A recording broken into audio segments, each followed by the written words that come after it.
Good morning students, good morning बच्चों। आज हम लोग अपना नया चैप्टर अर्थमेटिक प्रोग्रेशन एपी, जिसे हिंदी में समांतर श्रेणी कहते हैं, स्टार्ट करेंगे। हिंदी मीडियम के बच्चों से मैं ये कहूँगा कि वो लोग अंग्रेजी की टर्मिनोलॉजी को समझने का प्रयास करेंगे, और इंग्लिश मीडियम के बच्चों से ये कहूँगा कि आप लोग हिंदी में समझने का प्रयास करेंगे। कुछ कुछ टर्म्स हिंदी के समझते चलेंगे, जैसे अर्थमेटिक को समांतर बोलते हैं, प्रोग्रेशन को श्रेणी बोलते हैं। क्योंकि जब आपको कोई चीज़ें नेटिव लैंग्वेज मातृभाषा में समझाई जाती हैं तो उसका एक अलग आनंद होता है। अब हम बात करेंगे इस चैप्टर की इंपॉर्टेंस की। ये चैप्टर आपकी क्लास के अलावा और कहाँ कहाँ पूछा जाता है। ये चैप्टर क्लास 10th में स्टार्ट होता है, 11th 12th में एक बार फिर आप पढ़ेंगे ये चैप्टर। इसके बाद अगर कोई बच्चा इंजीनियरिंग की फील्ड में जाना चाहता है तो IIT जेई में यही चैप्टर पूछा जाता है। फिर SSC के एग्ज़ाम में भी एक दो नंबर का पूछते हैं, बैंक के एग्ज़ाम में, और मैथ से रिलेटेड जितने एग्ज़ाम होते हैं उसमें ये चैप्टर 2-3 नंबर का पूछा जाता है। लेकिन ये चैप्टर बहुत इंपॉर्टेंट भी है और सबसे ईजी भी है। अब हम लोग अपना चैप्टर में देखेंगे इस चैप्टर का कंटेंट क्या है, इस चैप्टर में पढ़ना क्या क्या है और किस ऑर्डर में पढ़ना है। तो सबसे पहले हम परिचय देखेंगे, इंट्रोडक्शन। फिर देखेंगे आइडेंटिफाइंग द सीरीज, श्रेणी को पहचानना सीखेंगे कि एपी है कि नहीं है। फिर हम लोग फॉर्मेशन ऑफ एपी, समांतर श्रेणी बनाना सीखेंगे। फिर हम लोग सीखेंगे nth टर्म ऑफ एपी, श्रेणी का nवां पद, ये इंपॉर्टेंट है। और n पदों का योग, ये भी इंपॉर्टेंट है। जैसे 1 से लेकर 100 तक की संख्याओं का योग कैसे करेंगे, ये सब हम लोग सीखने वाले हैं। इंट्रोडक्शन। ये चैप्टर स्टार्ट करने के पहले मैं आपसे कुछ क्वेश्चंस पूछूंगा। तो क्वेश्चन आपके सामने है, 1+2+3+4+5 कितना होगा? आप कहेंगे सर 1+2 3, 3 3 6, 6 and 4 10, 10+5 15, आंसर आ जाएगा 15। मैं कहूँगा एकदम करेक्ट है। अब आप इस क्वेश्चन को करो, जिसमें से हमें 1+2+3 करते हुए आपको 100 तक संख्याओं को जोड़ना है। क्या आप इनको जोड़ पाएंगे? अगर आप, जैसे कि इसके पहले क्वेश्चन में आपने संख्याओं को जोड़ा जिसमें आंसर 15 आ रहा था, इसमें आप जोड़ेंगे तो 1+2 3, 3+3 6, 6+4 10, 10+5 15, 15+6 21, 21+7 28, ऐसे करते करते बहुत टाइम लग जाएगा। तो हम जो अपना पहला तरीका था उसका यूज़ नहीं करेंगे।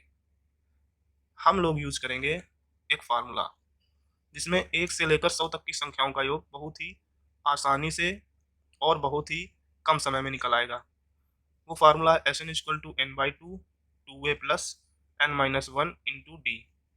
एन बेटा हो जाएगा यहाँ पर 100/2, 2a होता है पहला टर्म, प्लस n है कितनी संख्या है तो 100-1, और डी क्या है इसका सर्वांतर 1। ये हो जाएगा 50, 2 प्लस 100-1 99, ये हो जाएगा 50 इंटू ब्रैकेट में 101। जब इसका आप मल्टीप्लाई कराएंगे तो ये 50-50 इसका आंसर आ जाएगा। इसका मतलब ये हुआ 1 से लेकर 100 तक की संख्याओं का योग कितना होगा? 5050। तो देखो कितनी जल्दी से कितनी आसानी से आ गया। इसका मतलब अब ये है कि हम इस चैप्टर में इसी तरीके की समस्याओं को बहुत ही आसानी से और इजीली करने वाले हैं। अभी आप इस पर ध्यान मत दीजिए कि ए क्या है, एन क्या है, डी क्या है, ये फार्मूला कैसे आया। ये चीज़ें हम धीरे धीरे इस चैप्टर में सीखेंगे। ये क्वेश्चन बताने का मेरा पर्पज़ यही था कि आप लोगों को इस चैप्टर में इंटरेस्ट आए।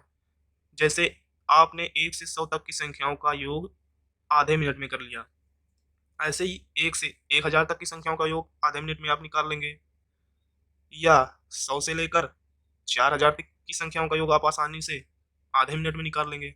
तो ये क्वेश्चन बताने का पर्पज़ मेरा यही था कि इस चैप्टर में आपको इंटरेस्ट आए। सपोज आपके पास इस तरीके की एक प्लेट है, पहली प्लेट जिसमें 3 लड्डू हैं, दूसरी प्लेट जिसमें 5 लड्डू हैं, तीसरी प्लेट जिसमें 7 लड्डू हैं, चौथी प्लेट जिसमें 9 लड्डू हैं। इस तरीके से प्लेट की संख्या आगे जाती जा रही है, इस तरीके से। अब आपसे मैं क्वेश्चन पूछूं कि आप बताओ 9th प्लेट में, 9वीं प्लेट में कितने लड्डू होंगे? आप कहेंगे सर पहले में 3 थे, दूसरी में 5, फिर 7, फिर 9, इस तरीके से 9वीं प्लेट में 17 के बाद 18 19 लड्डू होंगे 9th प्लेट में। सपोज यहाँ पर 9th प्लेट है और इसमें कितने लड्डू हैं? 19। अब मैं क्वेश्चन पूछूं 20वीं प्लेट में कितने लड्डू होंगे? आप कहेंगे सर 21। अगर यही क्वेश्चन में कहूँ कि बताओ 110वीं प्लेट में कितने लड्डू होंगे, तो आप काउंट करेंगे, पहली में 3, दूसरी में 5, तीसरी में 7, चौथी में 9, ऐसे करके आपको 110 प्लेट तक पहुंचने में बहुत टाइम लगेगा। तो इस प्रकार की प्रॉब्लम्स भी हम अपने इस चैप्टर में करना सीखेंगे। व्हाट इज अर्थमेटिक प्रोग्रेशन, समांतर श्रेणी क्या है? ऐसी सीरीज जिसके दो टर्म्स के बीच में हर जगह डिफरेंस सेम हो, उसको हम अर्थमेटिक प्रोग्रेशन बोलेंगे। हिंदी में समझेंगे, समांतर का मतलब क्या होगा? समान प्लस अंतर, अर्थात ऐसी श्रेणी जिसके पदों के बीच में अंतर समान हो, उसको हम लोग समांतर श्रेणी बोलेंगे। उदाहरण से समझेंगे, 3, 5, 7, 9, 11, 13, 15, 17। मान लो आपके सामने ये सीरीज दी हुई है, अब आप इसके जो टर्म्स हैं, जो पद हैं, इनके बीच में अंतर निकालो। अगर आप अंतर यहाँ पर चेक करेंगे तो अंतर कितना होगा बेटा? 5 माइनस 3, ये आ जाएगा 2। यहाँ पर आप अंतर चेक करो, 11 माइनस 9 इक्वल टू 2। यहाँ पर अंतर चेक करो बेटा, 5 माइनस 7 माइनस 5 इक्वल टू 2। तो हर जगह इस पूरी सीरीज में डिफरेंस जो है वो सेम है, इसलिए यह समांतर श्रेणी है। एक बार फिर से देखेंगे, समांतर श्रेणी किसको बोलेंगे? अर्थमेटिक प्रोग्रेशन, ऐसी सीरीज जिसके दो टर्म्स के बीच में अंतर क्या हो? समान हो। जैसे ये टर्म है 15 और ये टर्म है 13, इनके बीच में डिफरेंस कितना है? 15 माइनस 13, 2 का डिफरेंस है।